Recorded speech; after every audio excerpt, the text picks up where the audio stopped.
사또의 사건 일지. 박권. 프로필.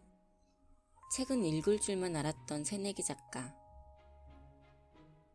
학생들에게 일본어를 가르치고 공부를 하면서 글을 쓰고 음악을 들으며 여행을 다니는 바쁘지만 여유로운 삶을 살고 있다. 재미있는 글을 찾다가 직접 쓰기를 도전하며 취미로 소설을 짓게 되었다. 좌우명은 쓰고 싶을 때 쓰고 싶은 걸 쓰자로 괴기, 호러, 추리, 로맨스, 동화 등 장르에 한계를 두지 않고 글을 쓴다. 책장을 덮고 일상을 보내다가 문득 떠오르는 글을 쓰는 것이 목표. 당선 소감. 처음 나비와 북의 공모전을 접하고 고민이 많았습니다. 나비를 주제로 했을 때 어떤 글을 쓸 수 있을까?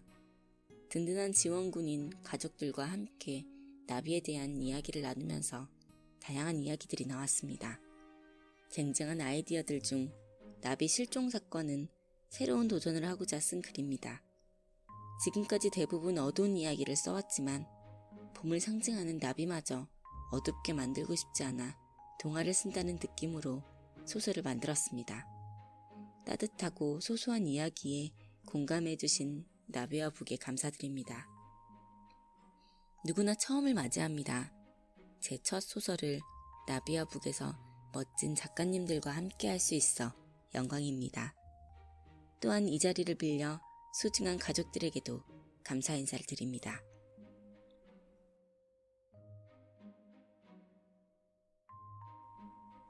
사또의 사건 일지. 소중한 내 고을. 비록 산골인데다 작은 마을이긴 해도 여기까지 오기 위해 많은 고생을 했지. 몇 없는 백성들도 참 순박하고 이렇다 할 커다란 사건도 없다. 한겨울의 부임에 벌써 봄 기운이 찾아왔나 했더니 고을이 온통 옅은 녹색으로 물들었다. 담벼락 위로 슬그머니 내다보이는 커다란 산들은 보고만 있어도 마음 한쪽이 뿌듯하게 차오르는 듯했다. 만족스러움을 한껏 담은 숨을 내쉬며 머름에 팔을 걸치고 창을 내다봤다. 항상 곁에 붙어있던 이방도 잠시 쉬러 갔는지 보이지 않고 미시에서 신시가 넘어가는 시간 동안 큰소리 한번 나지 않았다. 오늘 유독 평화롭구나. 차라도 한잔 내릴까? 일전에 조카님께 받은 단과가 아직 남았을 텐데. 사또 나으리! 이런, 입이 방정이군. 호랑이도 제 말하면 온다더니 멀리서 들으니 커다란 목소리와 분주한 발소리에 잠시 벗어두었던 전립을 들어 머리에 얹었다. 호들갑 떠는 자가 아니거늘 어찌 이리 급하게 달려온단 말인가. 무슨 일이라도 생긴 걸까 걱정이 몰려들었다. 버석한 마당에 흙먼지를 일으키며 도착한 이방이 이쪽을 올려다보며 눈치를 살폈다. 무슨 일이라도 생겼는가? 그게... 당장이라도 말을 쏟아낼 기세로 달려온 것이 무색하게 우물쭈물 쉽사리 입을 열지 못하는 그를 가만히 내려다보았다. 어서 구해보거라. 부임한 지 석 달이나 지났건만 이방은 한 번도 본 적 없는 표정을 짓고 있었다. 시간을 끌수록 조마조마해지는 마음을 견디기 힘들어 헛기침을 하면서 이방을 채근했다. 그가 작게 한숨을 쉬더니 마지못해 웃을 때였다. 나비가 사라졌습니다. 나비? 사람도 아니고 가축도 아닌 나비? 전혀 예상하지 못한 말에 당황스러워 나도 모르게 되물으려던 걸 참았다. 한껏 처진 눈썹을 보면 농이 아닌 건 확실한데 대답 없이 바라만 보고 있자 눈을 이리저리 굴리던 이방이 안절부절 못하던 손을 공손하게 모으고 덧붙였다. 고을에 나비가 보이지 않습니다. 실은 며칠 전부터 마을에서 이야기가 나오고 있었지만 금년 조금 늦어지는 것 뿐이겠지. 조금만 더 기다리면 나오겠지 싶어 말씀드리지 않았습니다.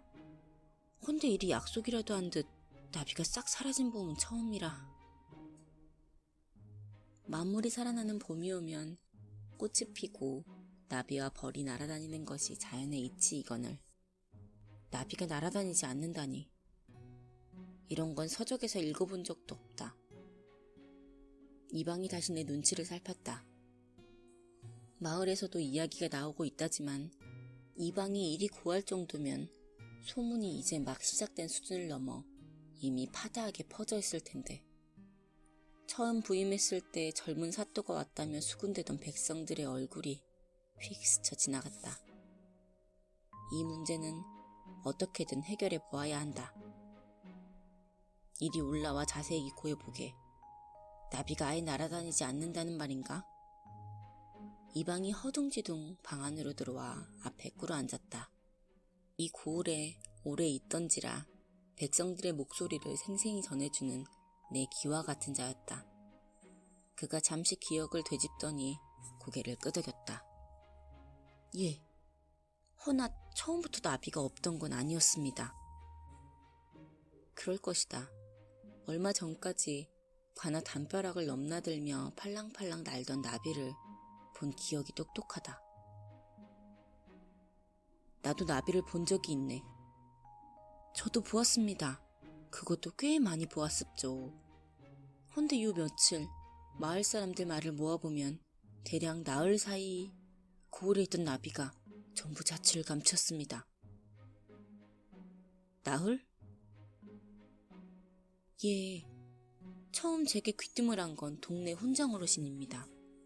나흘 전부터 나비가 눈에 띄게 줄어들더니 사흘 전부터 전혀 보이지 않는다는 겁니다. 이야기를 듣고 다른 자들에게 물었더니 보이지 않는다고들 했습니다.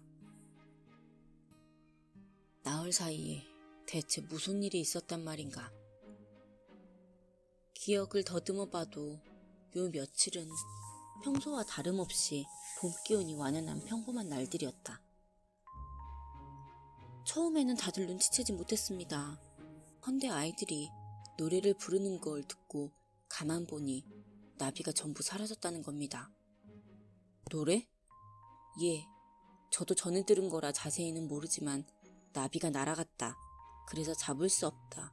그런 내용이라고 합니다요. 나비가 날아갔다? 그래서 잡을 수 없다? 지금 상황 그대로였다. 아이들의 관찰력은 때때로 어른보다 날카롭다더니 나비가 사라진 걸 진작 알고 노래까지 만든 상황이로구나. 한 발 늦었군. 순찰을 돌아야겠다. 나갈 준비를 하거라. 이방이 벌떡 자리에서 일어났다. 문 곁에서 비켜서는 그를 지나쳐 관아를 나섰다. 길 주변으로 초록색 풀들이 파릇파릇 자리하고 저 멀리 논과 밭 근처에는 백성들이 허리가 굽어가는 줄 모르고 바삐 움직이고 있었다. 평소 순찰이라면 이런 모습들을 한참 눈에 담았겠지만 지금은 시선이 온통 꽃 근처로 향했다. 이방의 말이 사실이었다. 봄을 알리기라도 하듯 흐드러지게 핀 꽃 주변에 나비는 한 마리도 보이지 않았다. 꽃나무 근처를 지나갈 때면 바쁘게 날아다니는 벌의 날갯짓 소리가 귓가에 윙윙 울렸지만 애타게 찾는 나비는 날개 끄트머리도 찾기 힘들었다. 어디서부터 조사를 해야 하는지, 어떻게 접근해야 하는 문제인지 감조차 잡히지 않았다. 막막한 나머지 절로 나오려는 한숨을 꾹꾹 눌러 참았다. 정말이로구나. 예. 부임하고 첫 봄, 풍작과 흉작을 가르는 중요한 시기, 짧은 석 달 사이에 내가 무언가 잘못한 것이라도 있었단 말인가. 어찌 나비가 보이질 않아. 아이고 사또 나으리. 모퉁이 앞쪽에서 소달구지를 끌고 오던 김씨가 나를 보더니 걸음을 멈추고 고개를 조아렸다. 그래, 고생이 많구나. 애지중지 기르던 소에 문제가 생겨 관아를 찾은 적이 있던 자다. 그를 기억하는 듯한 내 말에 환하게 웃으며 고개를 가로젓는다. 아휴, 아닙니다요. 나으리 덕분에 일이 잘 살고 있구먼요. 갑작스레 들이닥친 나비 문제로 가득했던 근심이 조금은 거친 느낌이 들었다. 그래, 나는 이 백성들에게 도움을 주는 사람이다. 걱정에 빠져있을 시간은 없어. 문제를 해결하는 데 집중해야만 한다. 내가 편히 지나갈 수 있도록 소를 길가로 몰던 김씨가 허벅지를 손바닥으로 탁 쳤다. 참 나으리, 이야기 들으셨습니까요? 요 며칠 사이 마을의 나비가 전부 사라졌다는구만요. 알고 있다. 마침 그 문제 때문에 나비를 확인하러 나온 길이다. 뭐 들은 거라도 있는감? 뒤에 서있던 이방이 내 대신 한 발 나서며 그에게 물었다. 김씨가 냉큼 덧붙였다. 아, 그러면 저기 배추밭에 있는 박씨에게 물어보시는 게 어떻겠습니까요? 매년 나비 애벌레 놈들 때문에 골머리를 썩던 사람입니다요. 옳다구나. 그래, 나비가 되려면 애벌레를 거쳐야지. 실마리 하나 보이지 않던 암담함 속에서 한 줄기 빛을 찾은 느낌이었다. 이방도 마찬가지였는지 환하게 웃으며 김씨의 등을 두드렸다.